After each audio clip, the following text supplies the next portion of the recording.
Weekend के 2 दिनों में पाकिस्तान के खिलाफ भरपूर एक्शन हुआ है।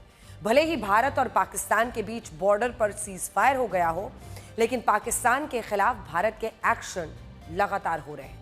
इसी बीच अब जैसे जैसे वक्त बीत रहा है, वैसे वैसे पाकिस्तान का झूठ और भारत का सच दुनिया के सामने आ रहा है। पाकिस्तान ने जो अपनी आवाम को झूठ बोला था कि इस 4 दिन के युद्ध में उसकी जीत हुई, अब उसकी आवाम को भी समझ में आ रहा है कि जीता तो हिंदुस्तान ही, और उनके हिस्से में सिर्फ और सिर्फ हार वाली रुसवाई आई है। इसीलिए आज हम आपको विस्तार से बताएंगे कि पाकिस्तान में लोग भारत के संभावित हमले को लेकर आखिर क्यों डरे हुए हैं। उन्हें क्यों डर लग रहा है कि आज नहीं तो कल भारत हमला करेगा, आज नहीं तो कल बर्बादी लिखी है। सबसे पहले ये देखिए कि पाकिस्तान के खिलाफ क्या क्या एक्शन हो रहे हैं। भारत ने अपनी तरफ से पाकिस्तान का पानी रोका है, तो उधर अफगानिस्तान भी पाकिस्तान का पानी रोक रहा है।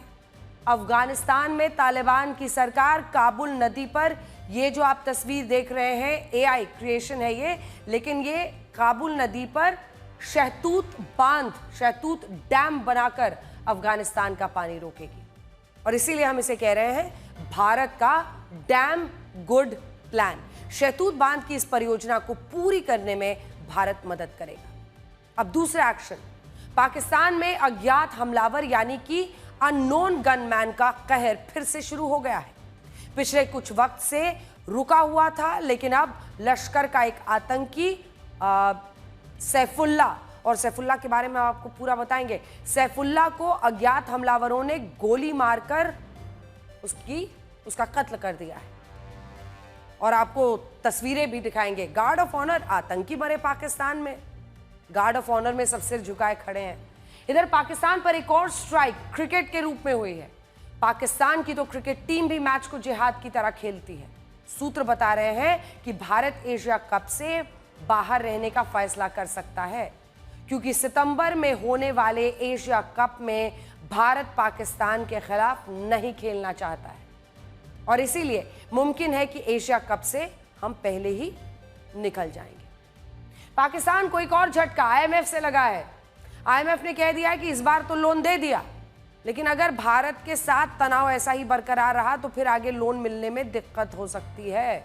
और उसे आईना भी दिखा दिया है, उसकी ग्रोथ रेट का 2% के आसपास है। एक और झटका लगा कि भारत ने पाकिस्तान के एक पूरा जासूसों का नेटवर्क चल रहा था, जिन्हें वो जिस भी तरीके से लुभाकर अपने देश के लिए जासूसी करवा रहे थे या अपना प्रोपेगेंडा फैला रहे थे, और ये सब रहे थे इंडिया में थे, सब भारतीय हैं।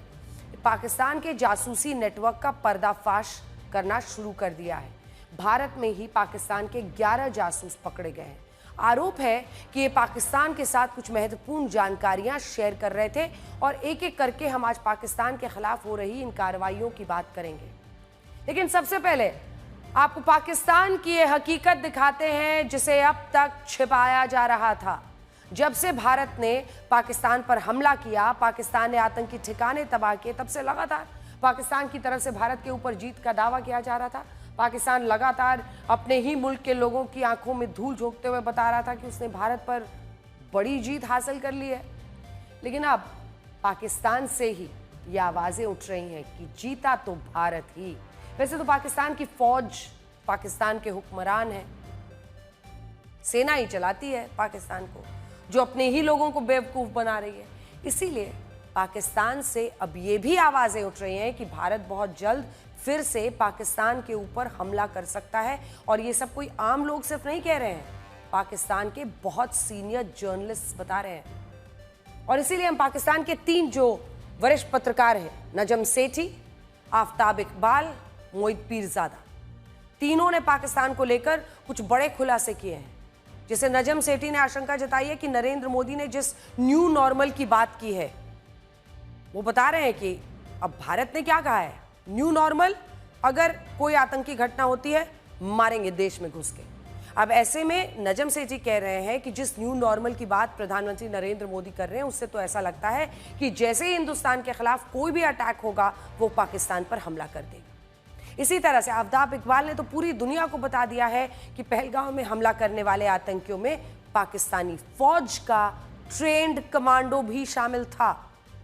और मोहित पीरजादा वो अपने मुल्क के लोगों को बता रहे हैं कि अगर भारत के साथ ये युद्ध 48 घंटे और चलता तो फिर पाकिस्तान का एक भी एयरपोर्ट नहीं बचता। तो सबसे पहले आप नजम सेठी की बात सुनिए। नजम सेठी पाकिस्तान में एक बड़ा नाम है, एक्सपर्ट के तौर पर टीवी पर बैठते हैं, ज़रूरत पड़ने पर पाकिस्तान क्रिकेट बोर्ड भी संभालते हैं, इसीलिए बहुत ध्यान से सुनिए। नजम सेठी का दर्द और डर समझिए। वो प्रधानमंत्री नरेंद्र मोदी की न्यू नॉर्मल की डेफिनेशन से घबराए हुए हैं। प्रधानमंत्री नरेंद्र मोदी ने दुनिया को ये साफ कर दिया है कि अब ऑपरेशन सिंदूर भारत की तरफ से न्यू नॉर्मल है। इसी को लेकर पाकिस्तान को डर लग रहा है। पाकिस्तान का ये डर देखकर अच्छा लगा। कुछ डर अच्छे होते हैं। पाकिस्तान ने जिस तरह की हरकतें की हैं उसका डरना लाजमी भी है। भारत के साथ हुए 4 दिन के युद्ध को लेकर शहबाज शरीफ ने अपनी आवाम को कई तरह के झूठ बोले। हर बार हर रोज एक नया झूठ गढ़कर लाए। अपने देश में विजय जुलूस निकाल दिया। पाकिस्तान के रिटायर्ड क्रिकेटर से रैली निकलवा दी।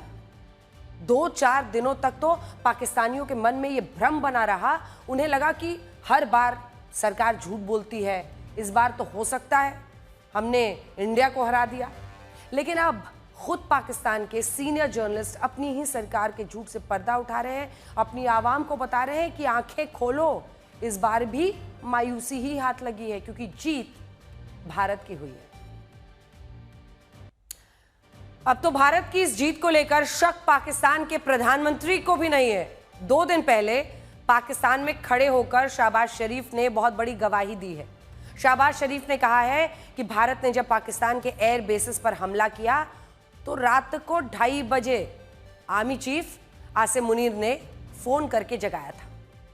सोचिए, भारत के इस मिसाइल हमले का कितना बड़ा असर हुआ कि आर्मी चीफ को सोते हुए प्राइम मिनिस्टर को जगाना पड़ा। ऐसा इसलिए क्योंकि पाकिस्तान का आर्मी चीफ अंदर से बहुत ज्यादा डरा हुआ था, इसीलिए उसने रात को डरते डरते शहबाज शरीफ को जगाया, फोन लगाया और फिर कहा कि भारत ने मिसाइल अटैक कर दिया है, नूर खान एयरबेस को तबाह कर दिया है। अब सोचिए, इसके बाद भी पाकिस्तान की जनता को शहबाज शरीफ खूब झूठ बोलते रहे, लेकिन अब पाकिस्तान की आवाम को भी समझ में आ गया है कि उनके वजीर आजम ने खूब झूठ बोला और ये जंग तो हिंदुस्तान ने फतेह कर ली है। इसीलिए शहबाज शरीफ अपनी ही कही बातों पर ट्रोल हो गए हैं, पूरे पाकिस्तान में मजाक का विषय बन गए हैं। देखिए, 22 अप्रैल को अगर पाकिस्तान के आतंकवादियों ने पहलगाम में यह हमला नहीं किया होता तो आज ये स्थिति नहीं होती। बदले की ये पूरी कहानी शुरू हुई 22 अप्रैल से, जब पहलगाम में आतंकवादियों ने धर्म पूछ कर निर्दोष लोगों को बेरहमी से पॉइंट ब्लैंक रेंज पर सिर में गोली मारी थी, पत्नियों परिवारों के सामने। अब खुद पाकिस्तान के ही सीनियर जर्नलिस्ट ये बता रहे हैं कि पहलगाम हमला करने वाले आतंकियों में से कम 2 तो पाकिस्तानी थे और इनमें से एक तो पाकिस्तानी फौज का कमांडो रहा है। सोचिए, पाकिस्तानी सेना के फौजी आतंकी बने हुए हैं, जिहाद कर रहे हैं, हिंदुओं को धर्म पूछ कर मार रहे हैं, फिर भी पाकिस्तान कहता है कि वो खुद आतंकवाद का पीड़ित देश है।